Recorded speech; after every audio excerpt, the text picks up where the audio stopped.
and welcome to our session on AWS European Sovereign Cloud, where you will learn all about how to architect for digital sovereignty. We have structured our session here in three main parts. First, we navigate you through the digital sovereignty landscape, especially from a European perspective, right? And that will help us to understand the context and the requirements in that space. Second, we will dive deep into the AWS European Sovereign Cloud, understand its advanced capabilities, and also talk about the differentiation to our standard regions, the commercial regions here. And finally, we will guide you through building a sovereign cloud strategy so you can get started with that new offering for yourself. Before we begin, let us introduce ourselves. My name is Markus Weierhäuser. I'm a principal solutions architect at AWS. And in my role, I help my global customers navigating digital sovereignty and on their cloud journey. Yeah, and also a very warm welcome from my side. My name is Armin Schneider, and as you can see, I'm also a solution architect, but I'm basically a specialist for digital sovereignty. So I'm doing this topic basically full time. Thank you, Armin. So let's begin. And let's understand what digital sovereignty is really about. So there is a significant market momentum behind sovereign cloud adoption. And according to a recent study done by IDC, there are more than 84% of organizations that are either using sovereign cloud solutions already or plan to move into the sovereign cloud in the next 12 months. Now, let me highlight a few things here. First, it emphasizes that sovereignty is no longer just a theoretical concern of our customers or a checkbox on a compliance list. It rather shows that sovereignty is a strategic priority for our customers. And second, it shows the urgency that organizations feel in addressing those sovereign requirements. And the key drivers for this is increasing regulatory pressures from European authorities, but it's also the growing awareness about data protection risks. And lastly, it's competitive pressure as well, because having a sovereign solution is seen as a competitive differentiator for some industries. So, what is digital sovereignty? And to be very transparent, there is no single clear definition on what that actually means. But in general, it refers to a nation's or an organization's ability to maintain control and autonomy over its digital assets. Assets like infrastructure, for example, assets like data, or even technology capabilities. And that doesn't mean it's about isolation or protection.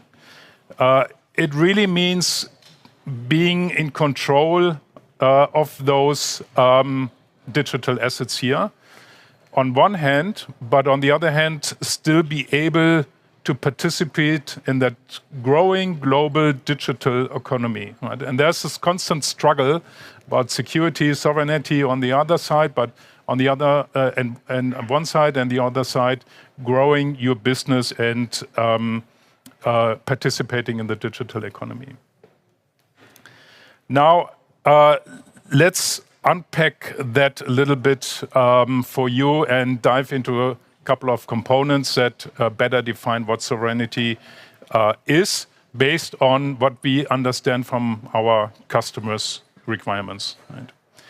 So first, it starts with data residency, right? And this is all about ensuring that the data remains with the specific geographic boundaries, and in Europe, that is typically the boundary of the European Union.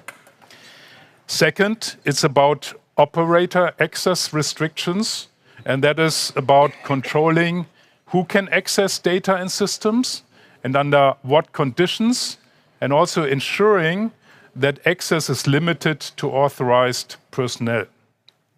And both of those we define as data sovereignty.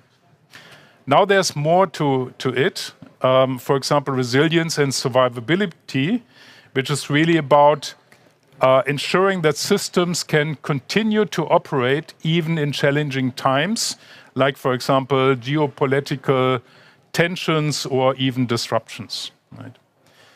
And there's a fourth one that is about independence and transparency. And this is really having the visibility into how systems operate and the ability to verify those security controls. And this is what we call operational sovereignty. And all of that together form basically the elements of the digital sovereignty. And this is what how we define as AWS based on the discussions we're having with our customers here. Right. Yeah. Thanks, Markus. All right, so in the next part, we want to talk a little bit about the sovereignty features in our current commercial cloud region, right? And I think it's important to understand what we always believe from the beginning, that we need to build our cloud in a secure and resilient way for basically from the beginning, right? So we want to take a look to those kind of capabilities because they will be also relevant for what we are then showing up at the later stage for the European sovereign cloud, which is giving you some things on top of it, which giving you additional choice. But before we go into the features, it's probably quite important that we'll look a little bit back on what we call the sovereignty pledge, right? So, and it is what it is. It is a pledge which we gave about 2 years back, saying basically we want to have the commitment that we want to give our customers control over the location of their data. We want to give them the ability to encrypt everything, whether in transit, in memory, or at storage. And we want to give them verifiable control over the access of the data, right? And as already started from the beginning, we wanted to say we want to have a huge resilience of the cloud. So while this is a pledge, let's quickly take a look to a little bit of a timeline, and I will not read through all of them, right? But as you can see, this started way back through what we're currently hearing in the current situation which is going out in the world. So this is a timeline what happened, and the pledge basically happened about reInvent in 2022. So, and what I want to just highlight here that things happened over the time, right? While we believe we've been sovereign by design from the beginning, we did stuff in between because regulations, requirements, and all those things have changed, right? And just to highlight one of them, you see basically there's a statement, AWS Nitro system, which Markus takes a little bit deeper, got independent attestation for zero operator access. So Nitro is our hypervisor since 2018. And I mean, when I started over those 5 years back, we talked about, the isolation of the Nitro system in one-to-one settings to customers, right? But customers said, look, it sounds really strong, right? But we need evidence. So we got ahead and had an independent third party looking into our architecture to validate that it really applies to what we said.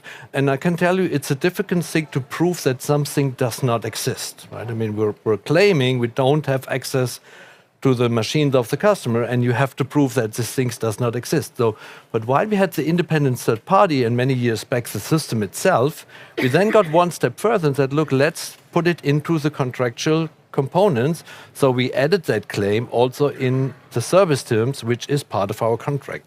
So you see it from technology, building the Nitro system, to independent attestation, to putting into a contract. It's just one example along the line on how we drove digital sovereignty over the course of the time.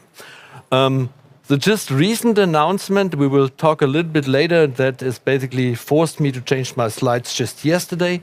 It's basically the announcement for new sovereign controls for the governance structure for the European sovereign cloud, but we'll dig a little bit deeper. But you can see in the meantime, it's a combination of where we released new technology like external key store, or we made, statements on which kind of services will be available in the European sovereign cloud, which is something we usually don't do. So it's basically a combination contractual commitments, technology, and announcements over the last 3 years. So as I said, just want to give that timeline, and this is also publicly available, by the way. All right, so let's start with the region design. And I think everybody who is using AWS is probably aware of our region design and how it is different. But it is an important component if we talk about sovereignty and resilience very specifically on it, right? So in today's commercial cloud, you have the choice between 36 global regions. And for the majority of our services, you can choose which regions the service is storing its data, right? And we'll take a look which services do that and don't, but it's your choice to do that, right? On the second part of it, we're building our region with the multiple availability concept, where we're building the resilience component into that region concept, where each of the availability zones have independent power, independent networking, and they are in a risk-based distance from each other to also address physical risk if something happens on the locations from basically the location of the data center. So each AZ has at least one or more data center, and with the growth of a region, it's been much higher numbers of this. We might have even more than 3 AZs. This also depends pretty much on the age of a region, right? But the concept is, we're building this resilience in a single region, and there is, for the majority of requirements, no need for going to multiple regions. Right? There are requirements, by the way, but the concept of resilience is already built in. Okay, let's go to the services, because the region is one part of it, and I think it's quite important to understand from a data location perspective very specifically the different type of services, right? And we now have a kind of a new definition, and the first one is we're saying it's zonal service. So basically the service lives in one AZ, right? A virtual machine on a hypervisor cannot live in multiple AZs at the same time. It's in one AZ, right? What is important? The control plane of the service typically is still regional, so you control on a region where you put your resources in, but the data plane is per zone, which means for those services, you basically are responsible as a customer for the resilience, right? So you need to build a resilient architecture if you use zonal service, because they live in one place. And you can basically also look to the SLAs, by the way, in order to make good distinction on how you build your architecture, right? So the next one, which is the regional services, these are basically the services where we take care of the resilience within a region. So could you see, control plane is regional, but data plane is also regional, but so we're taking the job of resiliency and availability across the region. But in both of those cases, it is important you select the region or you select basically a zone. A zone does not mean you select a data center, you just select an AZ and we'll then put it wherever we have capacity in that AZ. But you have the definition where the data resides. For all of those services, and I would say out of the 240 plus, it's very likely more than 95% which are either zonal or regional service. So the data stays where you put them into the services, and we also have contractual commitments. However, there are some services, right, which are in its nature global, right? IAM is the most prominent service where we have a global single region control plane. We're still having a data plane because we are doing our authentication and authorization calls not across the ocean, right? We're basically doing them still local, but the control plane is global. And the same is true for, things like CloudFront, which is a CDN by its nature, right? And also things like Route 53. Those services might transfer some data out of the region by its nature, right? We basically have full documentation on which services applies to that. But it is important to understand in the selection of the service, based on your data classification, which services to choose for which kind of for use case, right? So that is important, and we'll come back to it when we looked into the European Sovereign Cloud, because there we have a slide different on that. All right, if we go next, I want to make that short, right? Over the course of the year, we also extended from our pure region concept to get the data into other places, right? And what I want to see here is basically we have things like local zones, which was a starting point when we had, countries or places where we didn't have a full region, where we put it in a local zone, which gave you local availability of certain services. A local zone usually is not a full-blown set of features and services, but it is local to you. And it's been sometimes local to you for latency perspective, right? But it's also been local in different countries where we don't have a region present, right? So that was basically the first iteration to get the data out into other places. Then further that, we then started with things like Outposts, where it's basically the racks, or I mean, multiple racks. Now you can have built single racks. We have a certain number of services which you can put into your premises, right? It's still connected to a region, but it gives you the same capabilities, but the data resides in your location, right? The next iteration, and this is then a little bit the Outpost in a bit bigger, is dedicated local zone. And this is basically local zones based for a community or a specific customer or a government where they can put in, I mean, a real complete local zone into their premises, right? These are also things which we are already having in the world. So we're showing here that we're also giving you additional options. Why I'm saying that? European Sovereign Cloud is also an additional option for different requirements and controls. All right, Markus, I think that's basically you again. I don't see the preview. Yeah, so now let's discuss an important foundational element of AWS approach to sovereign cloud. Armin already mentioned it, the AWS Nitro system. So, and on the image that you here see is, you actually see the EC2 server where the Nitro system is attached. And that is a standard instance that we are deploying in all of our data centers worldwide, basically. And the Nitro system really represents a fundamental shift on how we design and secure cloud infrastructure. It's not just another feature that we were adding to EC2. It's really the foundation of AWS computing that enables us to deliver enhanced security and sovereignty controls. Now, let me touch on a few aspects of the Nitro system here, right? So Nitro is included in all of our EC2 instances since 2018. So whenever you run your modern workloads in one of our regions, chances are that you're using Nitro is very, very high. And one of the most important feature of Nitro from a security and sovereignty perspective is really the no operator access. Right? And what that means is Nitro actually separates the memory and compute from the hypervisor. Right? So whenever our operators or administrators need to do some maintenance tasks, they can not access your running instance or the data within that instance. Right?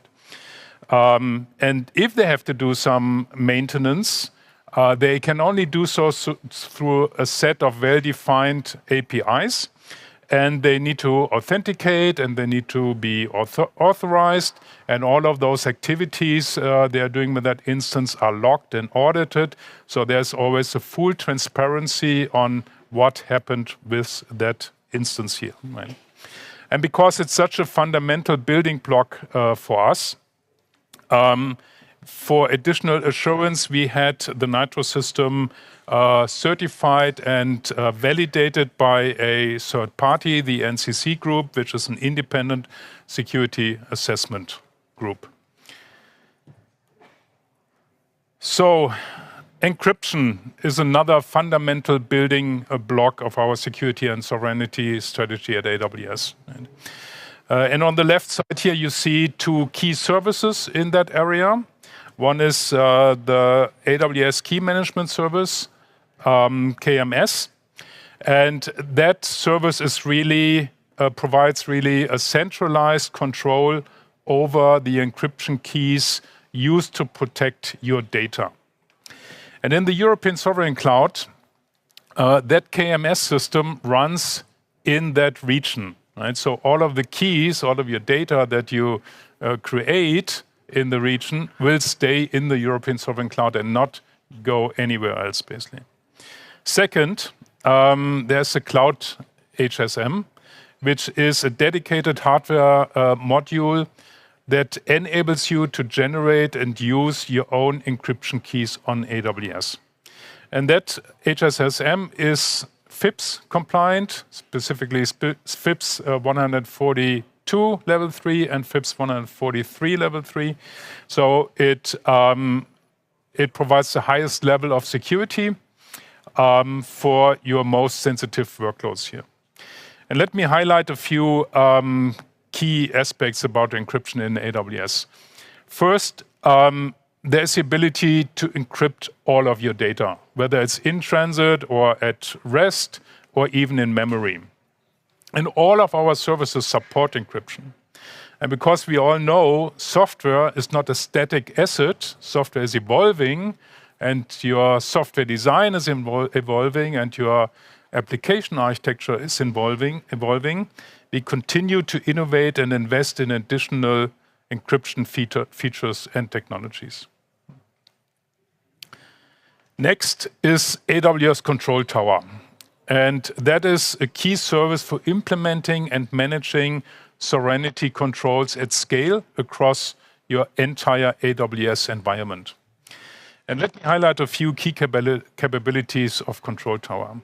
It provides out of the box over 245 controls that are specifically designed to support digital sovereignty requirements. And these controls are organized in three kind of categories. On the left side here, you see the detective controls. Those are powered by AWS Security Hub. And if you enable those controls, we basically continuously monitor your environment to detect non-compliance and security risks in your existing resources. Right? And then you can get notified and mitigate that risk, basically. On the other hand, you have the preventative controls, and these are service control policies. And those help you to avoid that risk even occurs, right? Like, for example, if a specific service is not whitelisted by your security or compliance team, with a preventative control, you can disable that service at all. Right? So that risk can not even occur. And then there are the proactive controls that go even one step further. And with those, you can automatically enforce on the level of infrastructure as code, on your CloudFormation code, that your CloudFormation applies those controls when deploying to the cloud. Right? So, with that, let's have a deep dive into the European Sovereign Cloud. All right, thank you. Markus, just to addition to what Markus said, because one of the things is very prominent if you go over in the expo, the Nitro system is co-developed in Germany. It's all over the place. They have sites there. So we have quite a lot of development of the Nitro system based out of Germany, right? It's something we're also not being so vocal about it. It's now on all places in the edge. And the other thing, just to say that, the keys of KMS are not leaving the region even in the commercial cloud unless you want to address us to make a replica of it. So even in today's world, the keys of KMS stays within the region. And we just added a functionality a couple of, I think it's 1 year back or 1.5 years back, which is cross-region keys, where you can have a replica in order to make your cross-region operations easier, but then you have to say that, I want to have a replica of the keys somewhere else. Otherwise, the statement is still true, the keys of KMS always stay in a region. It's important, right? All right, let's take a look to the European Sovereignty Cloud, right? So what is it? And you know, the announcement, it's pretty much out for more than a year, and the link on top there gives you more detail, but it is a new independent cloud, right? Which we're building for Europe, specifically for the European Union, right? It has independent operations. We'll go into much more detail, and it's really a big investment. So it's backed by a 7.8 billion investment over the course of the new years to build that region, right? However, we want to have that cloud to be a full-flavored cloud, and we will dig into that a little bit later, right? We're not looking into that a limited cloud with limited functionality. It is a full-flavored cloud with giving you the full capabilities of flexibility, what you know from us in other places, right? And we'll dig into it. But it is a complete new thing. We also internally and even now externally call that a new partition, and we'll talk a little bit what a partition makes different from a region in a current cloud environment. Okay, let's take a look. This one is one of the slides which I had to add yesterday, which marketing people did not like that, but we just came out with a new announcement by our CEO, Matt Garman, where we now officially announced a bunch of new controls for the European sovereignty cloud, right? And in my opinion, they are very, very strong controls which we're making here, right? So the first thing is we're having an independent governance structure, and then in a couple of slides, I will probably highlight a little bit what that will look like, right? So who operates, who owns the cloud, right? We're also stating we have indefinitive operations. So we can, in definitive, operate the European sovereign cloud with no dependency from anything else, which then goes along that also the people which are operating the European sovereignty cloud have full access of a copy of the source code. That said before, some of the source code comes even from Germany. Well, we are operating globally, but it is important for this statement above. We also came up, and Marco said that in the beginning, what we call the sovereignty requirements framework, because there is no clear definition of sovereignty requirements across the board, right? So when we designed the European Sovereignty Cloud 3 years back, we talked with a lot of customers, but more specifically to regulators across the European Union and Europe on what those requirements are. And we built those requirements or the controls for those requirements in order for us to implement them when we are operating and building the European Sovereignty Cloud, right? And it is important that we're using this reference framework also then in our upcoming audits, which they will be then aligned to the SOC 2 audit, where we then basically have independent third parties attestating that we're following this sovereignty control. So this is basically really a big framework where we made a definition based on requirements on what we really do in much details, and also bring it into the SOC 2 attestation in order to have independent third parties proving it. The other thing which we're also doing is we will have a dedicated security operations center for the European Sovereignty Cloud, because one of the things which is close to our, heart of the operative is the cloud needs to be secure, right? So we don't want to limit any kind of security functionality for DDoS attacks and all those kind of things. But that also means we need people which are helping and operating this in case something happens like DDoS attacks, right? So in order to be sovereign, we're also running an own SOC for the European Sovereignty Cloud. Still leverage our global intelligence, right? I mean, we have a huge amount of intelligence on bad actors with our Matpod and other services where we have a huge database. So we will still leverage that knowledge, but we will operate it with an independent SOC here in Germany in the beginning. So, right, what is it in a bit more details? I mean, you see that on the picture. On the left-hand side, that is our commercial cloud, currently with 36 regions, 6 in the European Union, 8 in Europe, right? And they all come with one common thing, which is billing and IAM, beside of a couple of more things like DNS, right? The European Sovereignty Cloud will obviously start with a first region in Germany. So think about like the US East when we started with that in 2006. So it will be the first region in a new partition, which comes with a new independent IAM system, an independent billing system, and a DNS system, and an independent root of trust. So we will even launch it with EU top-level domain. So you will not find it under Amazon.com, it will be under Amazon.eu. So, I mean, we're even eliminating DNS dependencies here, right? So what we call a partition is really, I mean, what makes a cloud infrastructure independent from each other. And as you can see on the right side, the first region in Germany, physically separated in the region of Brandenburg. So it will still have multiple AZs, right? But it will not be close to the Frankfurt region.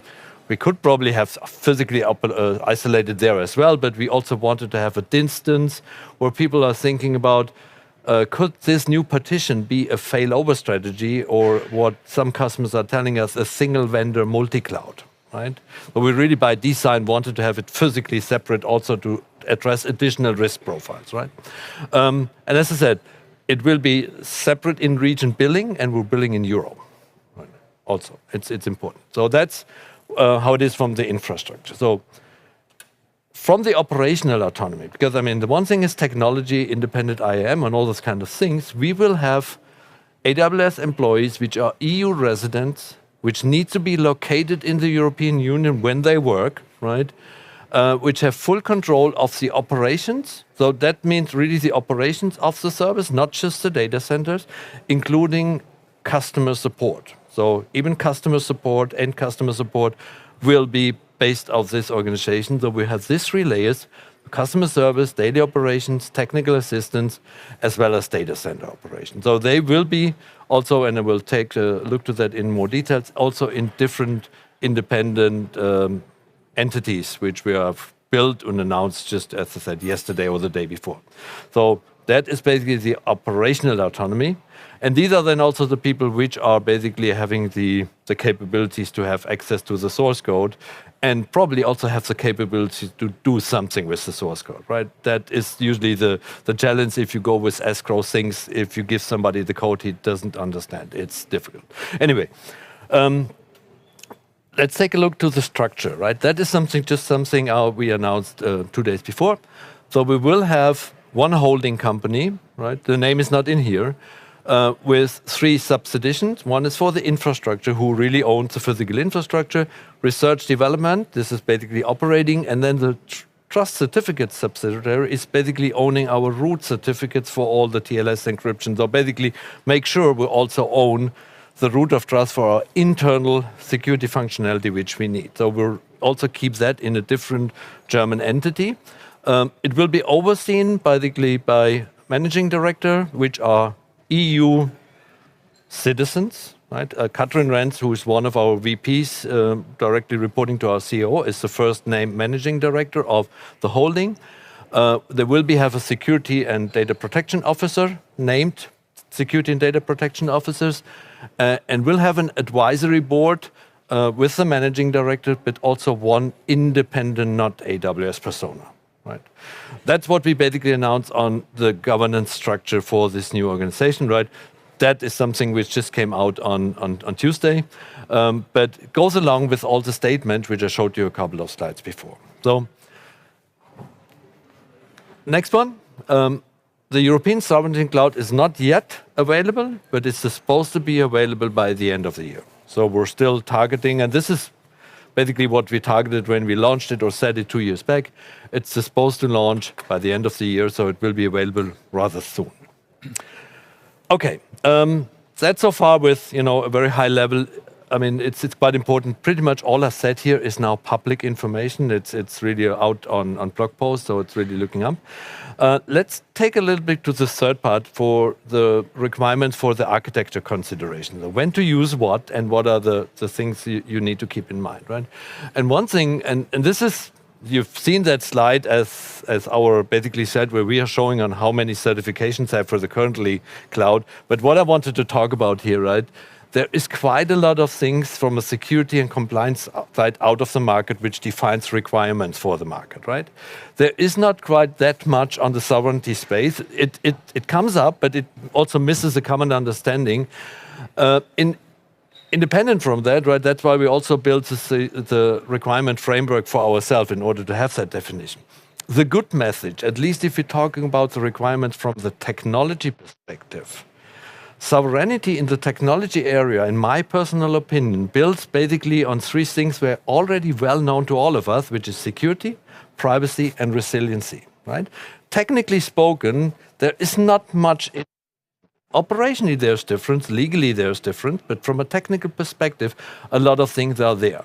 So what I want to highlight here, and there will be probably more common understanding and the requirements will build up, and it might be per country, it might be per industry, but the concept will the same, right? But it is important that you're basically looking into the controls you need to fulfill in order to make a decision, right?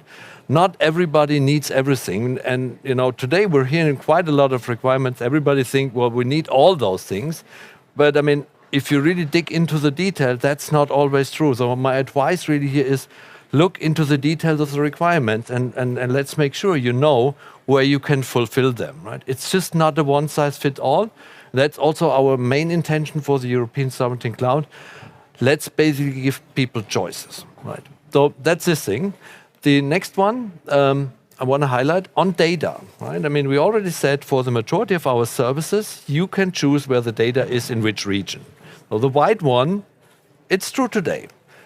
ESC comes in with one additional thing, customer-created metadata. So that might be tags, policies, I mean, things which we need in a global namespace might not be regional data. So the name of an S3 bucket is a global namespace, right? This is one example of customer metadata in the European Sovereignty Cloud that stays in the European Sovereignty Cloud. So from a data perspective above, that exists today. Below, that is something which can only offer in a complete new partition, right? So take a look to the data classification and see, well, do you need those additional things? And then it's an additional option. All right, services, I don't want to read that if you make a screenshot. These are the services which we announced at launch, right? Although this is pretty much what we have, and even a little bit more on what we launch in any other new region, also in the commercial partition, which shows this is supposed to be a full-flavored cloud, right? Well, does it have a 100% parity with Frankfurt today? No, it doesn't, right? But any other new region which we launched does not have that in the beginning. It is already giving you a huge capability. I don't have a slide for that, but we're also coming with an own marketplace. So we also want to have this third-party offering on the European Sovereignty Cloud. But again, if you plan and design for it, you need to take a look, right? Which services are available now, right? Which instance types are available now? It is something you need to take a look to. All right, Markus, looking to the time, over to you. Thank you, Armin. Yeah, so Armin touched already on the setup of the European Sovereign Cloud. A key architectural concept is really, for understanding the European Sovereign Cloud, is the notion of the AWS partition here, right? And a partition is a logical grouping of AWS regions that share common characteristics, particularly around identity, networking, and service endpoints, right? So, and what you see here is the two partitions, one for the commercial regions, like Frankfurt, Dublin, Paris, and so forth, and on the other side, the European Sovereign Cloud here. And let me highlight a few aspects. First is identity and credentials. So, as Armin was already pointing out, the European Sovereign Cloud comes with its own deployment of IAM, right? So that means that all of your users, your permissions, your roles that you're creating stay, from a data perspective, stay in that partition, right? And the isolation here really ensures that identity management remains within the sovereign boundary, right? Second is the networking and connectivity here. Both partitions in general are isolated from each other, but we have still mechanisms available to secure cross-partition connectivity. And that is important because that allows you to build hybrid architectures that span standard and sovereign environments. And third are the resources and endpoints. And all of those service endpoints that you find in the European Sovereign Cloud will be distinct from those you find in the commercial partitions, right? So you need to adapt your applications in order to use those endpoints.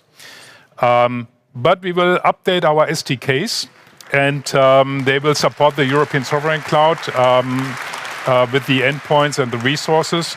So using the SDKs will make it a lot easier for you to update your applications. Now, our customers consistently emphasize the need to run AI/ML workloads within and maintaining data sovereignty. And they can do that with Amazon Bedrock. And Amazon Bedrock is a fully managed service that is offering leading models from several model providers, like, for example, Amazon Nova models is there, but also Anthropic models, for example. Right? And let's have a quick look from a security and sovereignty perspective on the three key pillars around how we support security and sovereignty in Bedrock. So first, there's privacy of your data. And customer data is never shared with foundation model providers. Right? They don't even have access to our environments like our service teams as well. Right? Then the prompt and the response back from the model to you we don't store that, and Amazon Bedrock is not storing that, basically. And all customer API calls remain within the region that you called. And that is because primarily Bedrock is not a global service like IAM, for example. It's a regional service like KMS that we just discussed, and all regional services keep their data within the region. Second, there's a security of your data. So all data in transit is encrypted with at least TLS 1.2. And data that it stores is encrypted with AES 256 keys. And all of those keys are managed by KMS, and we just talked about it. So KMS is a regional service as well, and those keys stay within the European Sovereign Cloud region. Third is monitoring your data, right? So you can collect usage metrics, you can store data into log files, either CloudWatch or CloudTrail, but all of that is basically a decision you make, right? So those capabilities are not enabled by default. You need to proactively enable those, and then you have access to this. And it makes primarily sense if you are in a development environment, for example. Right? So with that, let's talk a little bit of how you can prepare your organization for this new offering. And there are basically three phases that we want to outline in order for you to adopt the new European Sovereign Cloud here. So first, it starts with developing your own sovereignty strategy. And this is really about assessing your organizational sovereignty requirements, like understanding what are regulatory requirements you need to comply with, what are industry-specific compliances, or even company-wide policies that you need to apply to. Right?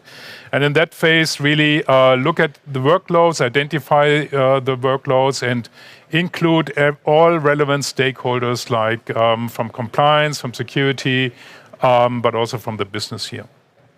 And then it's important to develop a cost-benefit business case. And that is really about understanding what are the cost drivers, because if you add sovereignty to your workloads, it's additional effort, and usually there's additional cost involved here.